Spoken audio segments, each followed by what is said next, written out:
Are you getting the VAN9003 error in Valorant? Don't worry, here's the quick fix. First, this error usually means Secure Boot or TPM 2.0 isn't enabled. Restart your PC, enter BIOS, and make sure both are turned on. Secure Boot and TPM. Second, update Windows 11 fully.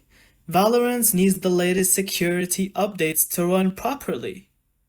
Third, uninstall Riot Vanguard from Apps and Features, then relaunch Valorant. It'll reinstall automatically.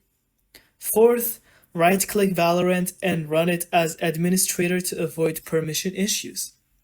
And that's it. Enable Secure Boot, update Windows, reinstall Vanguard, and you'll fix the error fast.